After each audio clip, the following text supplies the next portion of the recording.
Hello students, स्वागत है आप सभी का वोल्केनो आईएएस के डेली करंट अफेयर के डिस्कशन में। आज का जो करंट अफेयर का डिस्कशन है उसे हम स्टार्ट करते हैं। स्टूडेंट्स, अगर हम बात करें फर्स्ट टॉपिक की तो वो है ताल छापर सेंचुरी से related. Students, recently Tal Chhapar जो सेंचुरी है उसको प्रोटेक्टेड एरिया का जो स्टेटस है वो ग्रांट किया गया है। तो अगर हम बात करें ताल छापर जो सेंचुरी है उसके बारे में, तो इसको होम ऑफ ब्लैक बक, जो ब्लैक बक हैं उनका होम के रूप में इसको जाना जाता है। राजस्थान के चूरू में ये जो सेंचुरी है ताल छापर सेंचुरी सिचुएटेड है। स्टूडेंट्स, अगर हम बात करें ताल छापर सेंचुरी की तो ब्लैक बक के अलावा भी यहाँ पे जो डिफरेंट टाइप की जो बर्ड्स हैं, जो पक्षी हैं, जो हमारे विंटर्स में हमारे यहाँ पे आते हैं, माइग्रेटरी बर्ड्स भी हैं, वो भी यहाँ पे काफ़ी सारी पाई जाती हैं ताल छापर सेंचुरी के अंदर में। सेंचुरी की अगर हम बात करें तो ग्रेट इंडियन डेजर्ट है, जो थार डेजर्ट जिसको बोलते हैं, उसी के पास में ये सिचुएटेड है। बूस्ट करता है यूनिक इकोसिस्टम को, इम्पोर्टेंट एरिया है या डेस्टिनेशन है बर्ड्स को वॉच करने के लिए, बर्ड्स को ऑब्जर्व करने के लिए। स्टूडेंट्स, जो माइग्रेटरी बर्ड्स हैं सेंचुरी के अंदर काफ़ी सारी आती हैं विंटर के समय में, जो हमारे यहाँ पे जो सेंट्रल एशिया है, जो साइबेरिया है, वहाँ के रीजन से इंडिया के अंदर आती हैं। इससे रिलेटेड आपको पता होना चाहिए कि India basically central Asian flyway. अब सेंट्रल एशियन फ्लाईवे क्या है, आप देखिए कि जो हमारी जो माइग्रेटरी बर्ड्स हैं वो यहाँ पे काफ़ी सारे ऐसे एरियाज़ हैं जहाँ पे ये माइग्रेट करती हैं।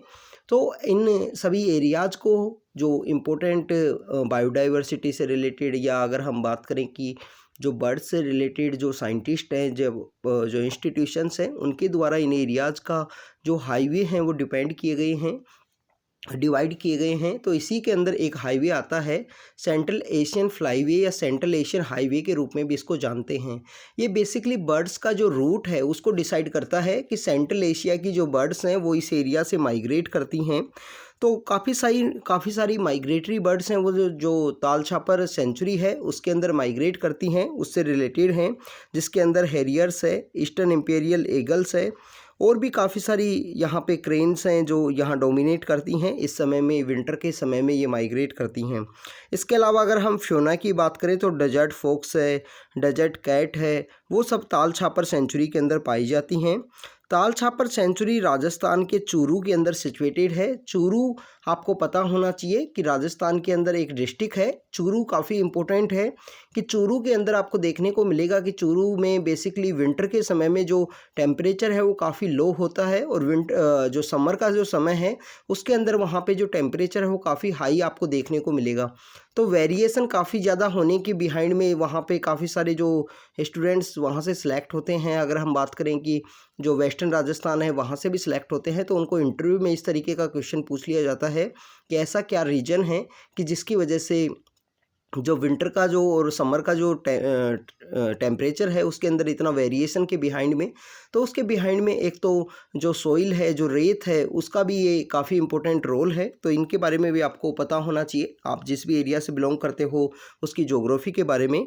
तो स्टूडेंट्स, ये जो टॉपिक है वो ताल छापर के बारे में था, ताल छापर सेंचुरी के बारे में, जिसको प्रोटेक्टेड एरिया का स्टेटस दिया गया है और होम ऑफ ब्लैक बक के रूप में इसको जाना जाता है।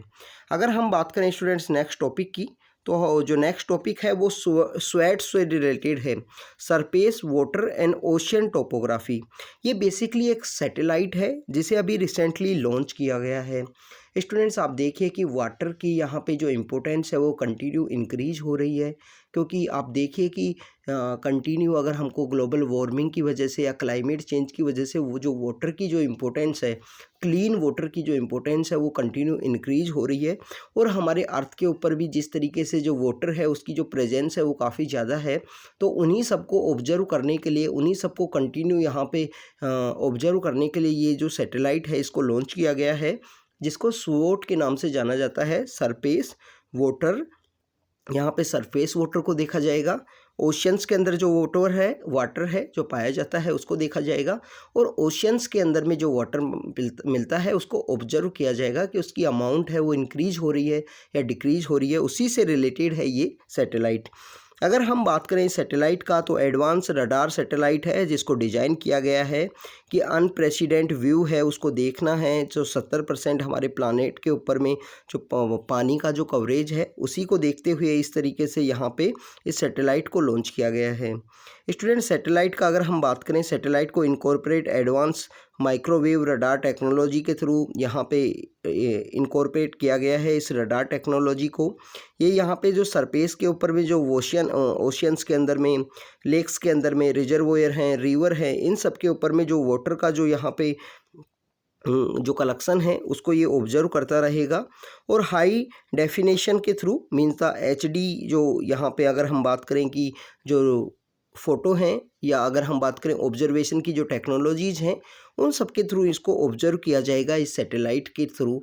ओशियन वाटर को, सरफेस वाटर को, टोपोग्राफी से रिलेटेड जो वाटर है उसको। स्टूडेंट्स अगर हम बात करें स्वॉट इस सैटेलाइट की तो इसको जॉइंटली डेवलप किया गया है नासा के द्वारा, इसके अलावा CNES के द्वारा, और आप देखिए कि कनेडियन स्पेस एजेंसी है, यूनाइटेड किंगडम की जो स्पेस एजेंसी है उन सब के द्वारा इसको डेवलप किया गया है। तो आपको ये भी पता होना चाहिए कि मल्टी कंट्रीज़ की जो यहाँ पे स्पेस एजेंसीज़ हैं उनका यहाँ पे कंट्रीब्यूशन हमको इस सैटेलाइट के अंदर देखने को मिलता है। तो ये एक इम्पोर्टेंट टॉपिक है कि नासा के द्वारा, US की है, जो फ्रेंच की है और कनेडियन है, और UK की जो यहाँ पे स्पेस एजेंसी हैं उनके द्वारा इस सैटेलाइट को यहाँ पे लॉन्च किया गया है। इसके अलावा स्टूडेंट्स अगर हम एडवांसमेंट की बात करें सैटेलाइट की तो ये प्लानेट को 21 डेज़ में 2 बार ऑब्जर्व करेगा, 2 बार कम्प्लीटली उसका राउंड अप करेगा, उसको देखने की कोशिश करेगा कि ओशियंस का जो सर्कुलेशन है, वेदर का जो चेंज की वजह से किस तरीके से जो पानी है उसके अमाउंट के अंदर कुछ चेंज आ रहा है या नहीं आ रहा है, तो उन सबको देखने की कोशिश करेगा। क्लाइमेट फोरकास्ट के बारे में बात की जाएगी। तो ये सब यहाँ पे इस सैटेलाइट की कुछ इंपॉर्टेंस हैं। इसके अलावा एंटायर जो लेंथ की बात की गई है रिवर का जो वाइडर है, तो यहाँ पे जो 330 फीट की बात की गई है कि इस एरिया के अंदर यहाँ पे ये ऑब्जर्व कर सकता है रिवर को। इसके अलावा काफ़ी सारे जो डाटा हैं इनके बारे में आपको पता होना चाहिए कि सैटेलाइट से रिलेटेड क्या क्या इंपॉर्टेंट डाटा हैं उनके बारे में। स्टूडेंट्स अगर हम बात करें नेक्स्ट टॉपिक की तो नेक्स्ट टॉपिक है रक्त से कार्पो एप्रिकॉट्स के बारे में। इनको खुबानी के नाम से जाना जाता है हिंदी में, जो बेसिकली खुबानी के नाम से एप्रिकॉट्स को। और खुबानी काफ़ी फेमस है, हमारे जो लद्दाख का जो रीजन है जो पहले जम्मू एंड कश्मीर के अंदर आता था, पर जम्मू एंड कश्मीर का बाइफर्केशन के समय में अब लद्दाख का पहला GI टैग का स्टेटस मिला है रक्त से कार्पो एप्रिकॉट को। अगर हम बात करें स्टूडेंट्स रक्त से कार्पो एप्रिकॉट की तो ये यूनिक क्वालिटी का वहाँ पे एप्रिकॉट है जो पाया जाता है लद्दाख के अंदर में। इसको 1 डिस्ट्रिक्ट 1 प्रोडक्ट जो स्कीम है कि एक डिस्ट्रिक्ट के अंदर में, एक ज़िले के अंदर में कोई एक स्पेशल प्रोडक्ट है जिसको प्रमोट करना है, वो ज़िले की वहाँ पे जो सिंबल है वो उसके रूप में वो डेजिग्नेट किया जाए। तो उसी के अंदर में एप्रिकॉट को यहाँ पे डेजिग्नेट किया गया था, एप्रिकॉट को यहाँ पे प्रमोट किया गया था 1 डिस्ट्रिक्ट 1 प्रोडक्ट के अंडर में। तो स्टूडेंट्स यहाँ पे आपको देखिए कि लद्दाख के अंदर जो एप्रिकॉट हैं वो काफ़ी ज़्यादा पाए जाते हैं, लेह, कारगिल, इस रीजन के अंदर में। इसके अलावा अगर हम बात करें ये एप्रिकॉट की जो फ़ोटो है इसके बारे में आपको पता होना चाहिए। अगर हम बात करें जोग्राफिकल इंडिकेशन की, जोग्राफिकल इंडिकेशन स्टूडेंट्स कोई भी ऐसा एग्रीकल्चर प्रोडक्ट है, फूड स्टफ़ है, वाइन है, स्प्रिट ड्रिंक्स हैं, हैंडीक्राफ्ट हैं, इंडस्ट्रियल प्रोडक्ट हैं, उनको यहाँ पे किसी भी जोग्राफ़ी के लिए वो डोमिनेट करते हैं, किसी जोग्राफ़ी में वो पाए जाते हैं, यूनिक क्वालिटी है तो उसको वहाँ पे GI टैग का स्टेटस दे दिया जाता है। इंडिया के अंदर जो GI टैग का स्टेटस दिया जाता है geographically indication of goods registration and protection act है 1999 का, तो जिसके थ्रू यहाँ पे इसको बेसिकली GI टैग का स्टेटस ग्रांट किया जाता है। ये आपको पता होना चाहिए। इनोवेशन के लिए भी, IPR के लिए भी काफ़ी इंपॉर्टेंट है। इसके अलावा जो GI टैग का स्टेटस दिया जाता है वो 10 ईयर के लिए दिया जाता है। किसी भी एक जो फूड स्टाफ है या हैंडीक्राफ्ट है उसको 10 साल के लिए स्टेटस ग्रांट किया जाता है। ये स्टेटस यहाँ पे रिन्यू हो सकता है, इसके बारे में भी आपको पता होना चाहिए। तो लद्दाख का पहला GI टैग का स्टेटस अभी रिसेंटली मिला है, तो इसके बारे में आपको पता होना चाहिए स्टूडेंट्स। रक्त से कार्पो एप्रिकॉट को पहला GI टैग का स्टेटस दिया गया है लद्दाख के अंदर में। तो ये रक्त से कार्पो एप्रिकॉट के बारे में था। आज हमने स्वॉट जो बेसिकली सैटेलाइट है जिसको लॉन्च किया गया है सरफेस वाटर के रूप में, जो ओशियन वाटर है एंड टोपोग्राफी है उसको ऑब्जर्व करने से रिलेटेड वो सैटेलाइट है जिसे लॉन्च किया गया है। और आज हमने ताल छापर सेंचुरी के बारे में देखा, जिसको प्रोटेक्टेड एरिया का स्टेटस अभी रिसेंटली ग्रांट किया गया है गवर्नमेंट के द्वारा। तो स्टूडेंट्स, ये आज का हमारा करंट अफेयर का डिस्कशन था। आप कंटिन्यू हमारे साथ बने रहिए, रेगुलरली आपको करंट अफेयर से हम अपडेट करते रहेंगे। Thank you students, thank you very much.